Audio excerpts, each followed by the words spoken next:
Pourquoi il y a des gens qu'on respecte et des gens qu'on ne respecte pas? Pourquoi il y a des gens qui réussissent à s'affirmer quand ils sont avec d'autres personnes, quand ils sont dans un groupe social, alors que d'autres personnes justement restent en recul et ne réussissent pas à s'affirmer?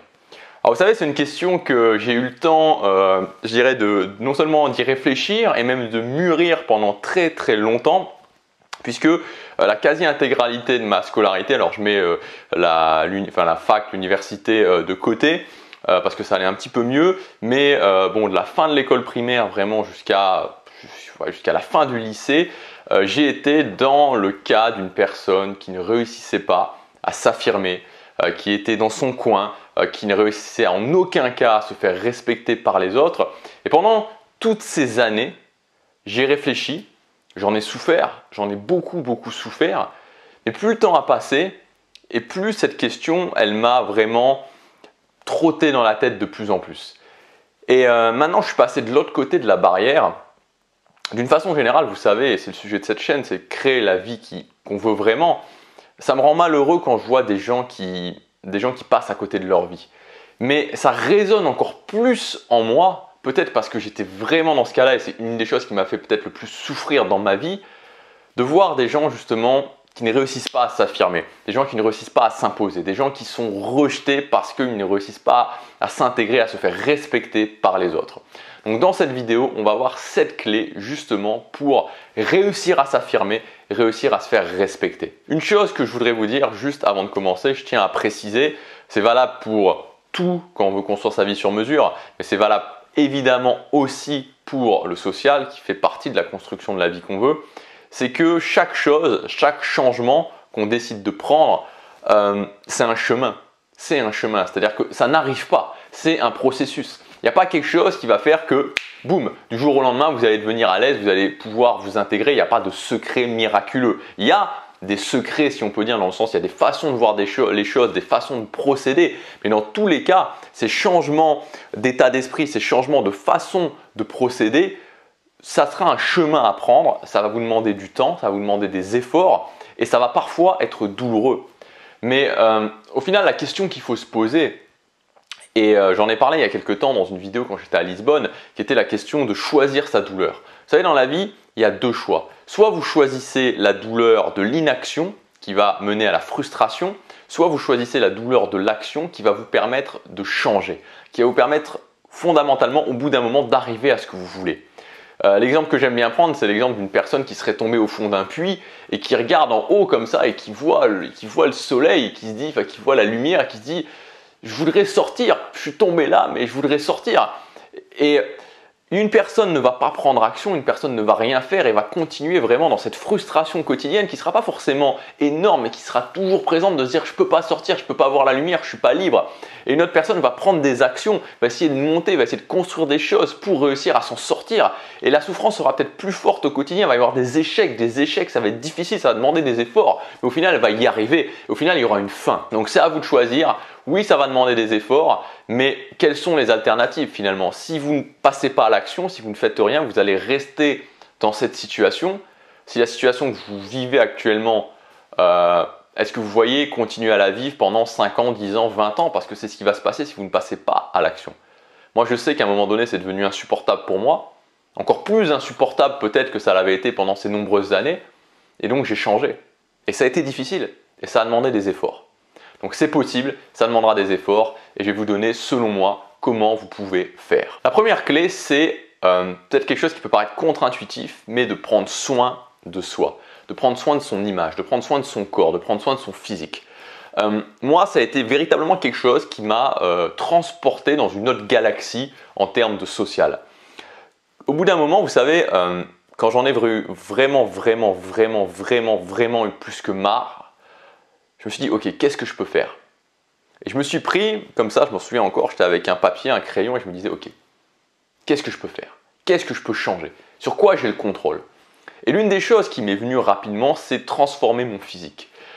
J'étais quelqu'un d'extrêmement mince, de très mince. Vous voyez, actuellement, je suis loin d'être énorme, je suis pas Arnold Schwarzenegger, loin de là. Mais aujourd'hui, je pèse environ 80 kg. Et à cette époque-là, je pesais un tout petit peu plus de 55 kg, 56, 57, ça dépendait.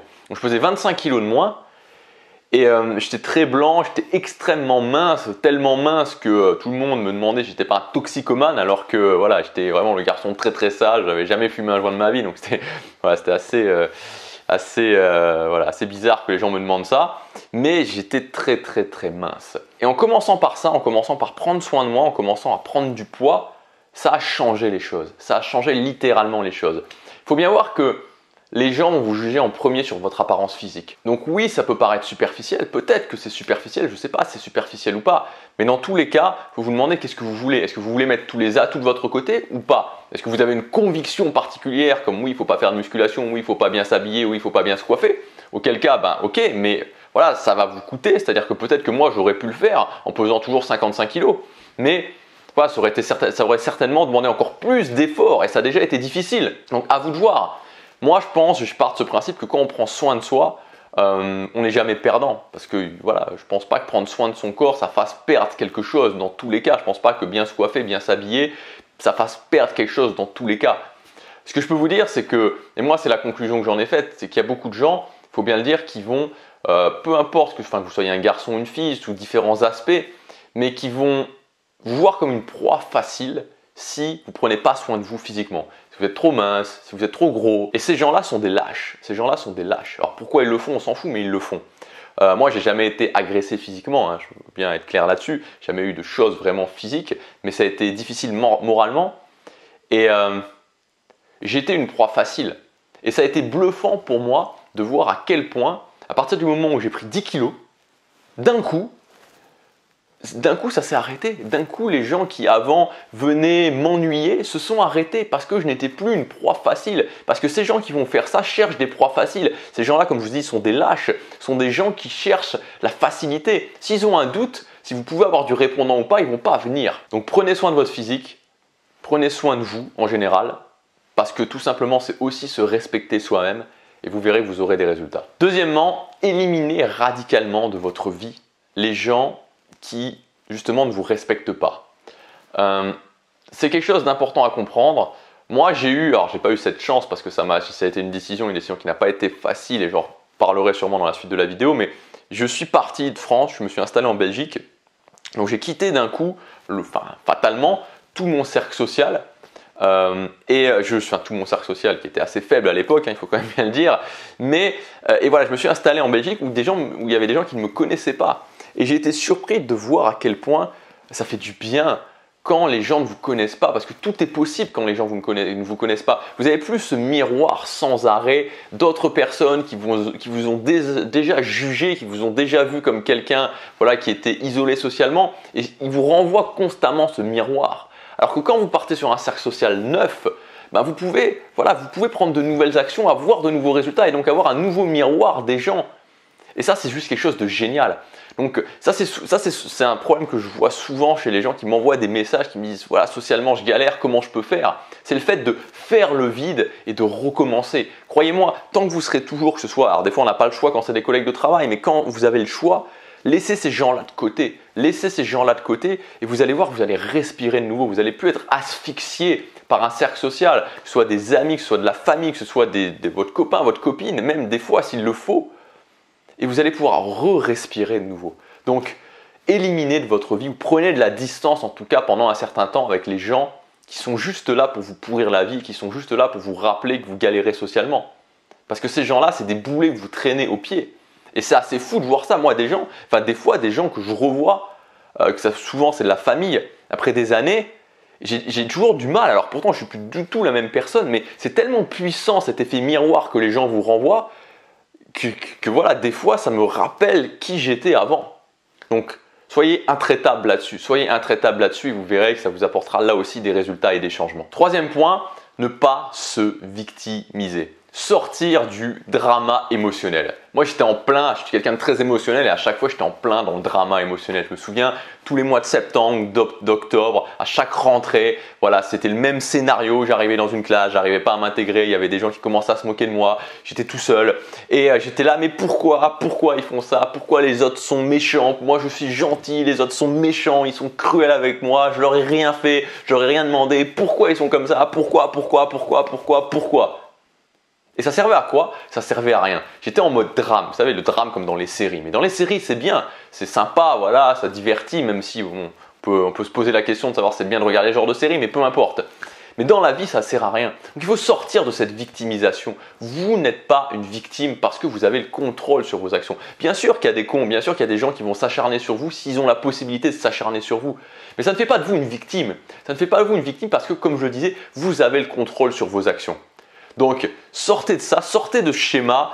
Je fais rien, je suis gentil, les autres sont méchants, le monde est contre moi, il y a des gens qui sont contre moi alors que j'ai rien demandé, alors je fais mon petit truc tranquille dans mon coin. Sortez de ça, ça ne mènera jamais, jamais, jamais à rien. Dites-vous, j'ai la responsabilité, ok, c'est comme c'est. Il y a des gens qui sont très gentils, il y a des gens qui poussent, voilà, qui poussent les choses vers le haut, il y a des gens qui poussent les choses vers le bas, peu importe pourquoi ils le font. Des fois, c'est qu'un passage, c'est-à-dire que ça peut changer entre certaines personnes. Donc, j'ai pas à juger ces gens-là, j'ai pas à m'occuper de ces gens-là. Tout ce que j'ai à m'occuper, c'est de me dire qu'est-ce que je peux faire moi? Qu'est-ce que je peux faire pour changer? Quel est le plan d'action que je peux mettre en place? Tout le reste, c'est du blabla. Tout le reste, c'est des choses qui vont vous faire souffrir pour rien. Donc la souffrance, elle va être là, comme je vous ai dit, vous allez devoir changer. Ça ne va pas être facile, ça va vous challenger. Donc utilisez vos réserves de souffrance pour des choses qui vont vous faire avancer plutôt que pleurer dans son coin en se victimisant. Et ça va strictement servir à rien. Parce que la réalité, c'est qu'il n'y a personne qui va venir vous tendre la main. Et c'est un peu cruel de dire ça, mais c'est pour ça. Si, bien sûr qu'il y a des gens qui vont venir vous réconforter, vos parents, si vous avez des parents qui sont aimants, les gens autour de vous, il y a des gens qui vont venir peut-être vous réconforter parce qu'ils tiennent à vous. Mais au final, ça ne changera quand même rien. C'est pas parce que quelqu'un va venir vous taper sur l'épaule comme ça en vous disant « Oui, tu es une victime, oui, c'est vrai, les autres, c'est des méchants, oui, c'est vrai que toi, tu es quelqu'un de gentil. » Bon, d'accord, et ensuite? Donc, prenez la responsabilité et agissez. Quatrième point, mettre des limites rapidement aux gens. Qu'est-ce que ça veut dire? Ça veut dire qu'on ne se retrouve pas du jour au lendemain quand on arrive dans un nouvel environnement social. Alors, on va prendre par exemple, je sais pas moi, un nouveau travail où vous arrivez. On ne se retrouve pas comme ça du jour au lendemain à être de côté. On ne se retrouve pas comme ça du jour au lendemain qu'il y ait des gens, votre patron, vos collègues qui vous parlent mal. Non, c'est pas comme ça que ça se passe. On arrive dans un nouvel environnement social et vous savez, il y a une phase d'observation. On va vous observer. On va commencer à voir comment vous réagissez. On va voir déjà quelle apparence vous avez. On va voir comment vous vous tenez, comment vous parlez, tout ce qui se passe. Est-ce que vous êtes à l'aise, est-ce que vous n'êtes pas à l'aise, tout ce genre de choses. Et puis, on va faire des petits tests. Certaines personnes vont faire des tests et les autres vont observer comme ça. C'est un comportement social, presque animal, j'ai envie de dire, normal. Et donc, petit à petit, les gens vont tester. Ils vont tester de voir si vous êtes capable de mettre des limites. Ils vont tester vos valeurs. Ils vont tester si vous êtes solide.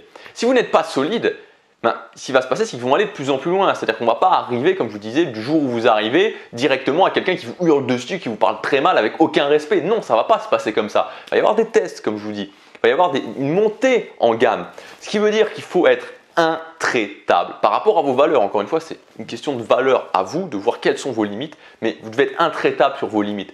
C'est-à-dire que quand quelqu'un va commencer à vous tester, quand quelqu'un va commencer à vous parler avec un manque de respect, va vous parler avec un peu de mépris, ce genre de choses, et que ça sort de vos valeurs, vous pouvez directement en face, pas la peine d'aller se plaindre aux autres personnes en train de dire « mais t'as vu comment machin m'a parlé ?» Non, en face, directement, quand il le fait, vous lui communiquez qu'il ne fait pas ça avec vous. Point, il ne fait pas ça avec vous. Et que s'il n'est pas content, patron, pas patron, etc., ça ne se passe pas comme ça. C'est tout. Avec vous, ça ne se passe pas comme ça. Donc moi, j'ai aucun problème à dire aux gens, écoutez, moi, je vous respecte. Voilà, je vous parle pas mal, je vous parle avec du respect. Donc vous faites pareil. Si vous n'êtes pas capable de faire pareil, me parlez plus à ce moment-là. Me parlez plus. J'en ai rien à faire. Vous me parlez plus. Vous m'adressez pas la parole. Peut-être que pour certaines personnes, moi j'ai une limite très basse à ce niveau-là sur le fait qu'on me parle mal. J'ai une limite extrêmement basse quand je suis en direct avec quelqu'un. Donc certaines personnes, ça peut les choquer parce qu'effectivement, il y a d'autres personnes, ça les choque pas, voilà, de donner des insultes soi-disant gentilles du style « ah t'es con ou quoi, ah, ferme un peu ta gueule ». Non, moi non, on me dit pas ça. Voilà, peut-être que j'ai une limite très basse parce qu'avant elle était très haute et peut-être que, voilà, je sais pas, mais je pense qu'au fond de moi, en tout cas c'est comme ça que je le ressens, j'ai une limite très basse et je communique aux gens. Voilà, ceux à qui ça pose un problème, ils ne m'adressent pas la parole. C'est pas grave, il y a plein d'autres personnes à qui on peut adresser la parole. On est très nombreux sur Terre, donc il n'y a aucun souci. Ça pose un souci à quelqu'un, ça lui pose un souci, merci, au revoir. Donc vous devez communiquer vraiment selon vos valeurs à vous, c'est pas mes valeurs à moi ou les valeurs d'autres personnes, selon vos valeurs à vous. Et quand quelqu'un essaie de faire un petit test pour tester vos valeurs, tester vos limites, vous ne laissez pas passer, vous ne laissez vraiment pas passer. Et si ça doit faire un conflit, ça fait un conflit. Mais encore une fois, il faut être clair sur le conflit. Le conflit, c'est pas hurler. Vous savez, les gens on hurle, voilà, on fait des grands gestes et tout. Non, c'est pas ça. C'est communiquer sa valeur. Et on peut dire 3 phrases ou même 2 phrases, communiquer ses valeurs, point à la ligne. Voilà, c'est tout. Moi, j'ai dit ce que j'avais à dire. fin de la conversation, le sujet est clos. Et si la personne s'excite dans son coin, bah, elle s'excite dans son coin. Voilà, elle va faire du bruit ailleurs, elle va aller parler aux autres personnes et ça s'arrête là. Donc voilà, encore une fois, voilà, c'est quelque chose qui me tient à cœur. Je me suis un peu énervé en disant ça, mais soyez clair, soyez net, soyez précis là-dessus. Vous verrez quand vous mettez directement des limites aux gens, les gens, voilà, encore une fois, c'est le même principe. On va chercher, c'est dur à dire, mais on va chercher la faiblesse. On va aller chercher les gens qui ne vont pas avoir de répondant. Si vous avez du répondant, on va dire ok, c'est bon. Pas la peine d'aller pas la peine d'aller chercher les problèmes, je vais plutôt aller voir quelqu'un d'autre. La cinquième clé, c'est admettre de ne pas être aimé. Admettre de ne pas être aimé. Il faut comprendre que ça n'a rien à voir, le fait d'être aimé et le fait d'être respecté. Il y a plusieurs années en arrière, je travaillais, comme je vous disais, dans un fast-food et j'étais fasciné par une personne qui était honnêtement, alors je n'irai pas jusqu'à dire le dernier des cons parce que ça serait peut-être un peu excessif, mais qui était quelqu'un qui n'était pas spécifiquement sympa, honnêtement, qui n'était pas quelqu'un qui était spécifiquement sympathique, qui n'était pas quelqu'un qui était spécifiquement aimé par les autres, et qui pourtant était incroyablement respecté, même par les têtes dures, même par les mecs qui se voyaient comme, enfin, qui étaient les sous-leaders, on va dire, était incroyablement respecté. Alors je ne dis pas qu'il faut être un leader qui n'est pas sympa, je pense pas, enfin je pense que pour moi il y a des gens qui sont respectés par les autres et qui ne sont pas aimés, et il y a le niveau supérieur des gens qui sont respectés par les autres et qui, c'est pas une question d'être aimé, mais c'est une question de plus être à l'écoute des autres. Enfin bref, tout ça pour dire que cette personne-là n'était pas du tout sympa et pourtant était extrêmement respectée et s'affirmait. Donc il faut bien faire la grande différence entre le fait d'être aimé et le fait d'être respecté. Ça n'a rien à voir. Et même souvent c'est contre-productif. Moins vous allez être respecté et moins vous allez être aimé. Mais c'est même pas une question d'amour, c'est-à-dire qu'on va voir votre valeur comme plus basse parce que vous ne mettrez pas de limite, parce que vous ne vous affirmerez pas, parce que vous ne serez pas respecté.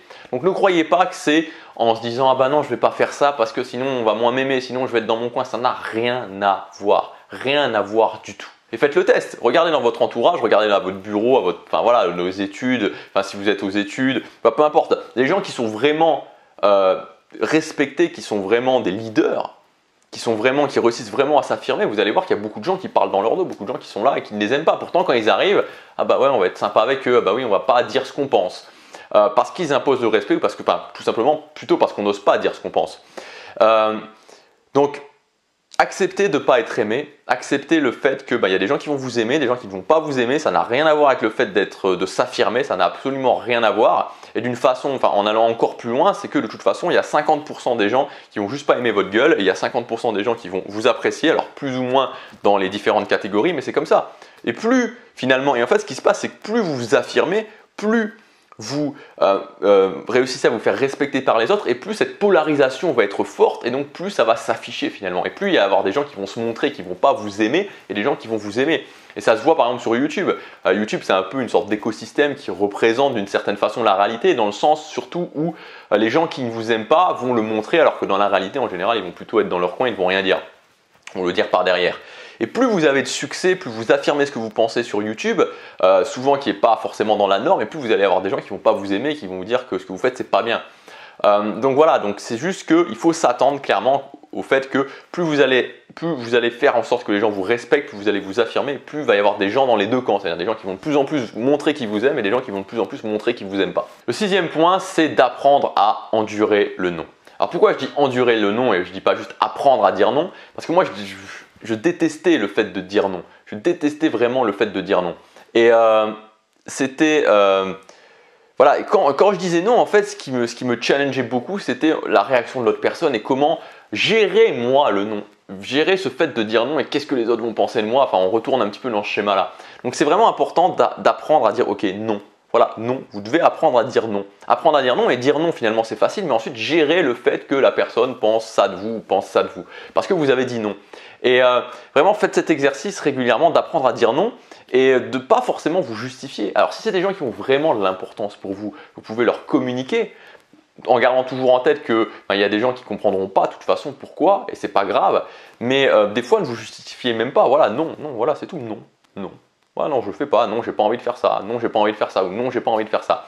Et c'est vraiment le chemin, enfin, savoir dire non, c'est vraiment un élément essentiel sur le fait de savoir s'affirmer, sur le fait de se faire respecter. non, j'ai pas envie de le faire. Bah écoute, voilà, je suis désolé, moi j'ai pas envie de le faire, je le fais pas, voilà, c'est pas à moi de le faire ou peu importe. Et puis voilà, et puis voilà, bah, si tu m'aimes pas ou si voilà, ça va pas pour toi, ben je suis désolé, ça va pas pour toi, j'en suis triste. Hein, je veux dire, voilà, c'est dommage, mais non, voilà, non. En apprenant régulièrement à dire non aux gens, et pour moi vraiment la clé surtout, en arrivant à gérer ensuite la sensation que ça vous fait ressentir, vous allez voir que vous progresserez. Et enfin, le dernier point, c'est de sortir de sa zone de confort. Un niveau plus profond en fait, vous savez, on sent, je crois, moi j'ai cette conviction, peut-être que vous l'avez, peut-être pas, mais que instinctivement, quand on voit des gens qui sont respectés, des gens qui s'affirment, il y a cette énergie qui sort d'eux, on le sent, je sais pas, ils arrivent dans la pièce, ça émane, il y a quelque chose qui émane et qu'on peut percevoir. Et ça vient notamment du fait que ces gens-là sont des gens qui sont sortis de leur confort. Il n'y a personne qui est un leader inspirant tout en restant dans sa zone de confort, en se disant non, non, je fais pas ça, non, ça sort de ma zone de confort. Non, c'est des gens qui sont allés au-delà de leur zone de confort. Et en fait, l'idée de sortir de sa zone de confort, c'est vraiment cette idée que on se détruit un peu et ensuite on se reconstruit en plus fort. C'est comme quand vous faites de la musculation. Vous voyez, quand vous faites de la musculation, il y a un moment où vous avez votre masse musculaire, vous faites des exercices et ça détruit votre masse musculaire. Il y a une sorte de, on est comme ça, puis il y a une courbe un peu de destruction et puis ensuite, voilà, votre corps va reconstruire de la masse musculaire et va la reconstruire pour s'adapter justement, à la pression, au poids que vous lui faites soulever et donc vous faire plus fort, vous faire plus massif.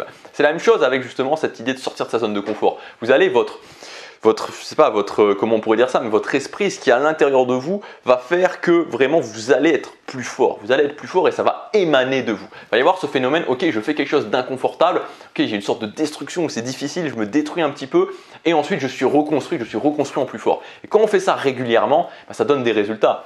Moi, j'ai toujours en tête cet exemple, en fait, cette chose que j'ai vécue et qui est l'une des choses qui peut paraître ridicule à d'autres personnes, mais qui est pourtant une chose des plus difficiles que j'ai vécues. Vous savez, j'en parle de temps en temps, j'avais cette phobie très très forte du voyage. Dès que je partais de chez moi, un peu loin de chez moi, mais c'était 20-50 km de chez moi, je devenais fou, j'avais des crises d'angoisse.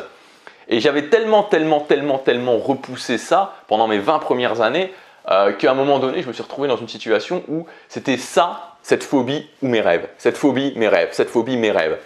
Et alors je vous passe le détail, mais je me suis retrouvé un soir, ça me fait encore bizarre d'en parler, à l'aéroport de Nice, et en train de prendre l'avion pour aller à 1000 km de chez moi. J'étais dans un état qui était un état pathétique.